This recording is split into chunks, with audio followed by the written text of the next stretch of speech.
Hello, welcome to Jason the Old Millennial. My name is Jason, speaking to you here in my basement in the great state of Kansas. Today's video, I'm continuing my series on ranking every single Best Picture winner, all 95. I am now down to number 35 to 26 on my list, which I'll be doing in this video. Thanks a lot to my sister Abby, who actually won an Oscar contest last year, and this was her video that she wanted me to do. And that's how I'm doing this video. I'll be doing another Oscar contest pretty soon since the Oscars are coming up again. And hopefully if you want to enter in that, you get to choose what video I do next, stuff like that. Anyway, so yes. But getting on to Best Picture nomination, or Best Picture rankings here on Jason the Old Millennial.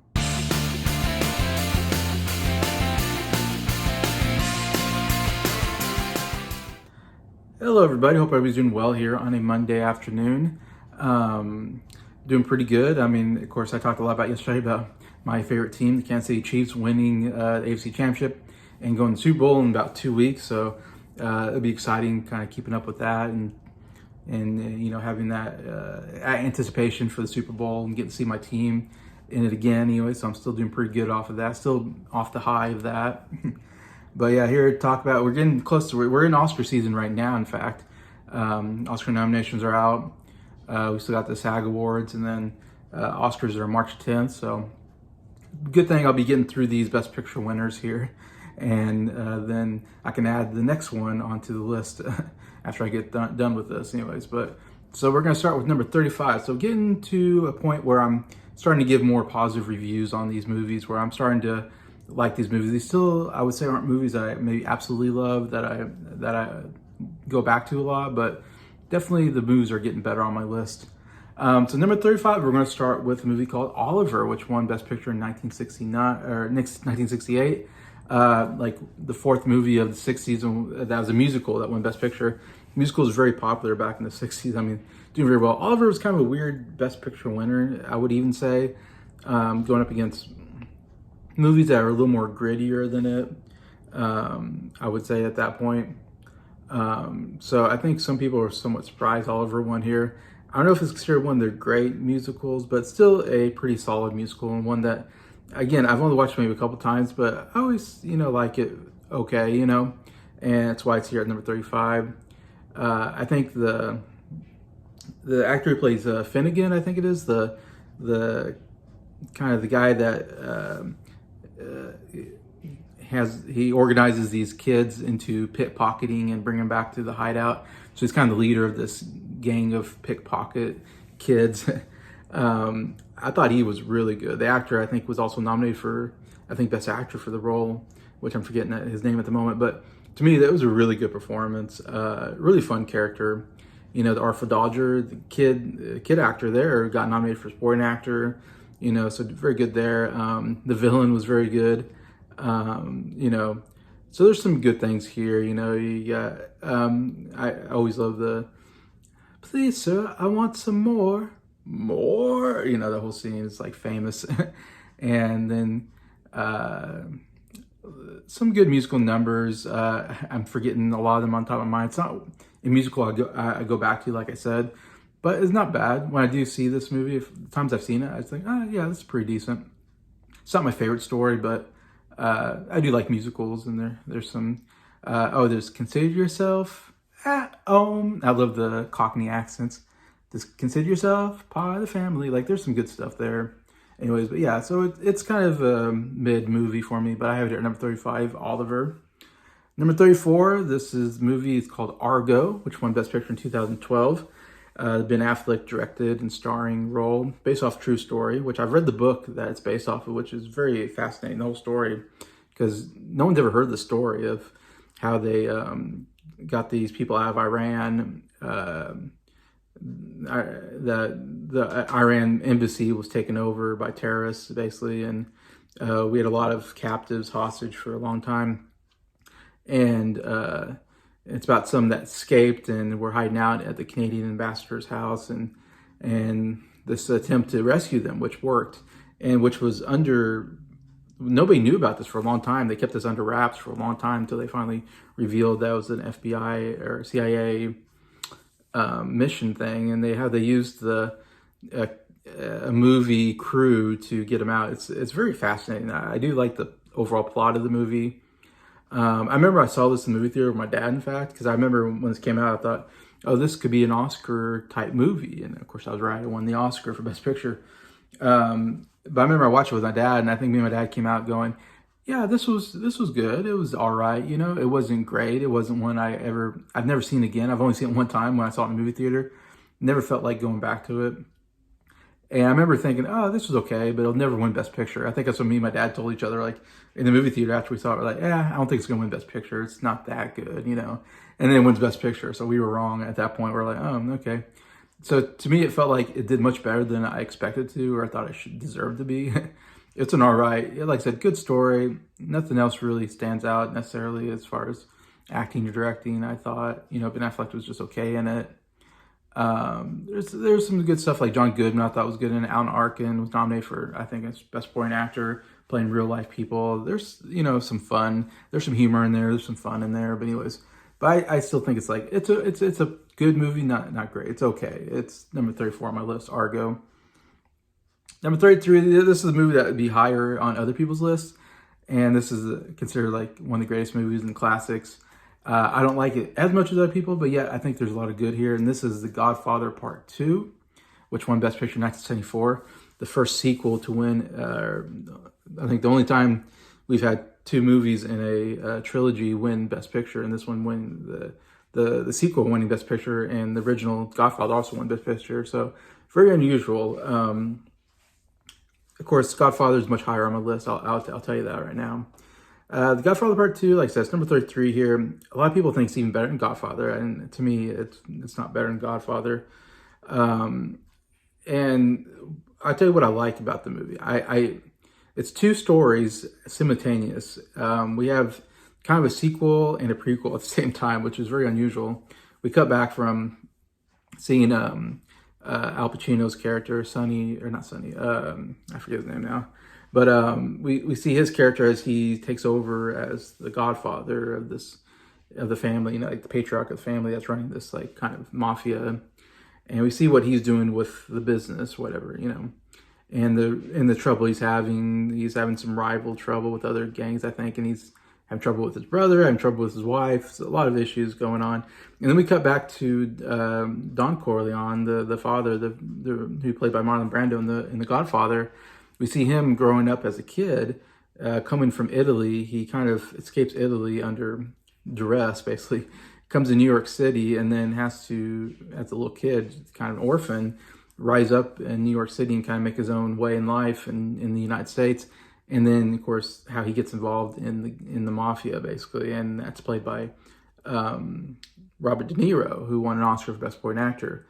I do love the prequel part, the Don Corleone growing up as a kid and how he gets into the mafia, and how the whole story has a great arc to it. I love how it begins, how it ends. If the movie was just that story, I would have this higher on my list, in fact, and I would like the movie more. But actually, the more current part of the movie, the sequel part of the movie, I don't know, I wasn't into. I thought it was kind of boring. It slowed the movie down to me. There's some iconic moments, but overall, I don't know, I just wasn't into the sequel part. I liked the prequel part a little bit better. So if they could have just done the prequel, I would have liked it better. But I had it at number 33, Godfather Part 2. Sorry, I keep shaking my camera here, moving around. All right, so number 32, I have the movie Kramer versus Kramer, which won in 1979. This was a big one for Dustin Hoffman and Meryl Streep. Both won Oscars for this movie. Best Actor, first Best Actor for first Oscars for both, actually. Best Actor for Dustin Hoffman, Best Supporting Actress for Meryl Streep. And of course, it's a movie about getting divorced and going through the pain of, you know, having a child, and the mother leaves, and then she wants to have custody over the kid. So then they have this whole custody battle which is obviously very, hard, on everybody. And so we kind of see that, and yeah, I thought it was actually a really good movie. This is maybe the first one where I'm giving a really positive review. I actually quite enjoyed it. I thought Dustin Hoffman gave a great performance, of course, and Meryl Streep as well. And you do see the hardship of trying to, you see through Dustin Hoffman as he's almost like a single father for a lot of the movie, and how he's having trouble raising his son by himself, and also having a career and all this. And I think what I really liked is the court scene at the end. There's just some really good acting and a lot of good moments there. I mean, good moments. It's sad, but it actually ends up ending actually fairly happy for such a, you know, very troubling, circumstance. But overall, I think I enjoyed it because of the performances were really good in the movie, and it really delves into, the terribleness of divorce and what it does on a child and all that. So I thought overall it was a pretty good movie. Anyway, so I have Kramer vs. Kramer number 32. Number 31 is another hard movie to watch at times, but kind of thrilling at the same time. And that is The Deer Hunter, which actually won the year before Kramer vs. Kramer in 1978. So kind of back-to-back movies here. The Deer Hunter is a Vietnam War movie about three guys from the same town in Pennsylvania, I believe. You got Robert De Niro here again. You have Christopher Walken, who won an Oscar for Best Supporting Actor, who gives a really good performance. And you also have Meryl Streep here as well, who I think got nominated. And you got some other actors here. But anyways, those are the main ones. Anyways, the performances are really good here. It's maybe a little too long. The Vietnam War scenes, of course, are always, they get captured. And this is what makes the movie for me. What I enjoyed about the movie is the whole POW part is just absolutely thrilling. Like, you're just on the edge of your seat. It's famous for the Russian roulette scene, of course. The captors, Vietnam captors, make the soldiers play Russian roulette, and bet on them. And how that whole sequence, I mean, it's, of course, obviously, you can imagine, you have to put a gun to your head and pull a trigger, and you don't know if you have a bullet or not. So it's very, on your edge, suspenseful. Like, they do a really good job with it. And how they get out of that situation is just, I mean, the whole scene was just masterpiece. Like, really great scene. Like, you need to watch The Deer Hunter just for that scene, because it's an incredible scene. And then it deals with, coming home from war and how you get back to real life, and how, nobody coming back from Vietnam, can get back to normal life. They're just, the wars kind of ruined them, PTSD, and just, yeah, so you get all that. So it's a bit of a sad movie, I have to admit, and there's some tragic moments in it. But I think very well done. The score is incredible. I absolutely love the score of the movie, like I said, and some really good performances. So I still give it a positive review, though it's not one I go back to just because it deals with some, hard elements, but still, it's got some good stuff here. The Deer Hunter at number 31. Number 30, this is another movie I think people like more than me, but I do think the filmmaking is incredible. So I have it here at number 30, and that's No Country for Old Men, which won in 2007, which a lot of people absolutely love this movie. I really want to love this movie, but here I have it at number 30, so I have it fairly high on my list comparatively. And the reason why it doesn't go higher is really just that I hate the ending. The ending, I thought, just ruined the movie in a sense. I didn't like how it came about. I didn't like a lot of stuff that happens towards the end. But until you get to the end, it's like a really good movie. Like, it's very thrilling. Again, really thrilling. I think the cinematography is just amazing. I think direction, the Coen brothers, definitely their best movie as far as way they directed the movie. Like I said, it just looks great, like the way it's shot.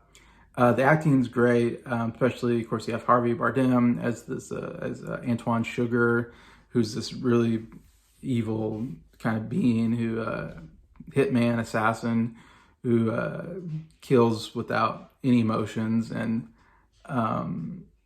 someone to be reckoned with. And so he's a great villain character. I thought the main character was pretty good. I also want to say Tommy Lee Jones, I thought, gave a great performance.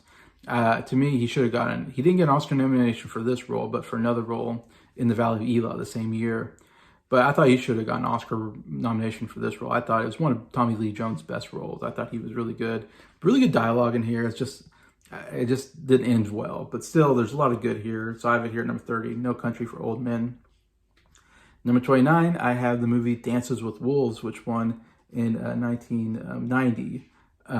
This is Kevin Costner's really big film. He directed and starred in it. He won Best Director for the movie as well as won Best Picture, of course. Um, this is another one I haven't really watched that much, but the one time I watched it, I thought it was actually quite good, and I enjoyed a lot of elements of it. Though I think there are some elements I don't like about it. I think it's definitely kind of very political in some senses that I don't like. The way they, because it deals with Native Americans and, white people. And it's easy to make Native Americans like the good guys, white people the bad guys. I think it's a little too black and white in that sense. But I thought Kevin Costner did a really good job here. I think shot very well. And I think the overall story, I think a good story arc for the main character. I think it's very interesting how he kind of makes friends with this Native American tribe and kind of becomes one of them in a sense, like learns the language, learns their customs. In fact, he likes being with the Native Americans more than his own people. And the way that some of those friendships, at first they don't, he's a white guy, he's a white man, so they don't want anything to do with him, and how they kind of become friends over time, him and some of the Native Americans. I think it was really well done. There's even a good romance plot in there. Yeah, so overall I thought it was actually a pretty good story and shot very well, and a lot of cool moments here. So I have it at number 29, Dances with Wolves. Number 28, I'm going way back to an old classic, but a real good one. Again, I said I'm a big fan of Frank Capra movies. He's one of my favorite directors of all time. So I got a Frank Capra movie here.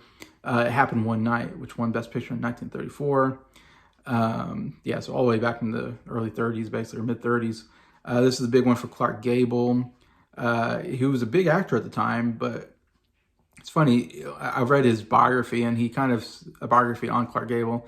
And he kind of took this role that, of course, the studio just kind of gave you a role and you just did it. You didn't really pick your roles as much as the studio gave you a movie role. And to him, this was just some romantic comedy. He didn't think much of it. It ended up being the biggest movie for him. He won Best Actor for this role. The actress won Best Actress. I'm forgetting her name at the moment. But it's the first movie to win Best Picture, Best Director for Frank Capra, Best Actor, Best Actress, and Best Screenplay. So it won the big five. Only like 3 movies have done that, won the big five. So it was the first one.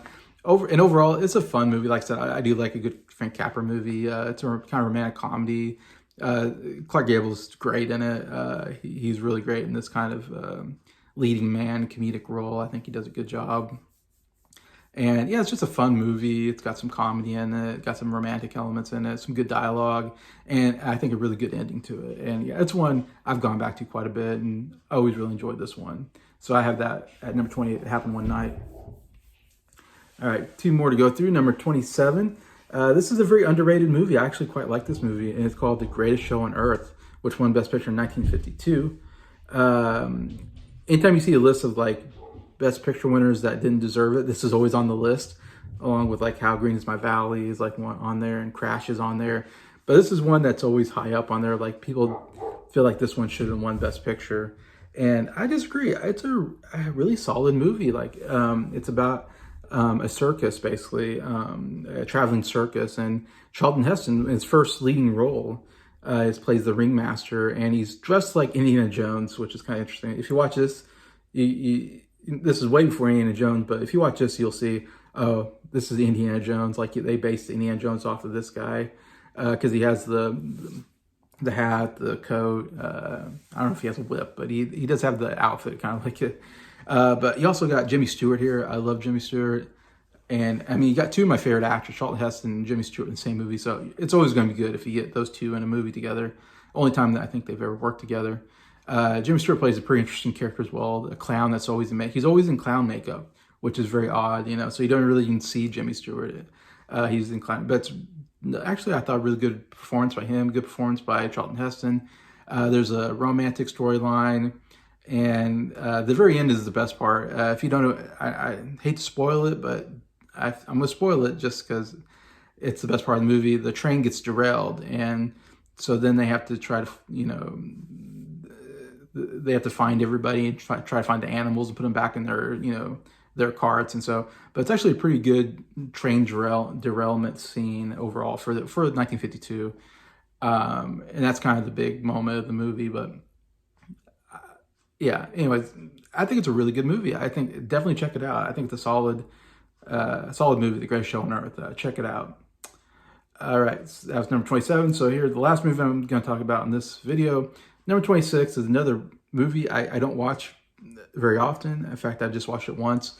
But it is a very emotionally powerful movie, so I put it up here. And that is 12 Years a Slave, which won in 2013. Obviously, movies about slavery are very hard to watch. It's a ugly moment in history that we don't like to go back to. I don't like to go back to either. It's, you know, and they keep making these movies, and I keep hearing you go, why do they keep making these movies? But I mean, there's something to be said about, you know, it is part of history, and sometimes it's important to know, you know, our past so we don't repeat it. But anyways, 12 Years a Slave, based off of a book. Real story is somebody who got kind of tricked into being in slavery, who was a free man, but then he got kind of kidnapped and forced into slavery, you know, even though he was free. And we kind of see him, of course, name of the movie, he's a slave for 12 years. So we get to kind of see what happens to him and the horribleness of being in slavery. And again, at the very end, is very emotionally powerful. Like, I love the ending of this movie. It's a great one. Lots of great actors in here. If I remember right, I think Benedict Cumberbatch is in a little bit of it. Paul Dano's in a little bit of it. Paul Giamatti has like a very small part in it. Chiwetel Ejiofor, the main actor, great performance. Nominated for Best Actor, but man, he gave a great performance here. And then Lupita Nyong'o won the Oscar for Best Supporting Actress. What a revelation, because she's been doing pretty good work since. And this is the first time I've ever seen her in a movie. It's like the first time I think she was in a movie, and she won the Best Supporting Actress, and she gave a great performance as well. Yeah, lots of great performances throughout this movie. Very emotionally powerful movie. And a movie, overall, I like it, though it's hard to go back to watch it, of course. But still, I have to put it up here at number 26, 12 Years a Slave. So that's my 10 for today. Feel free to comment. What do you think about these 10, or the 10 that you've seen? Do you like them? Would they be on your list this high? Love to read any comments. I love when people comment. Like, I know Jacob and Ryan usually comment on here, and I always appreciate them telling me what movies they've seen. I always like hearing what movies they know. Anyway, so yeah, feel free to do that. Love that. Anyways, but yeah, overall, just thank you for watching the video. Thank you for liking it. And thank you to all my subscribers for supporting the channel. I've gone up to 263 lately, so I rose a little bit lately, so that's nice to see a little bit of a bump. Anyway, so I appreciate that very much, and I hope everybody has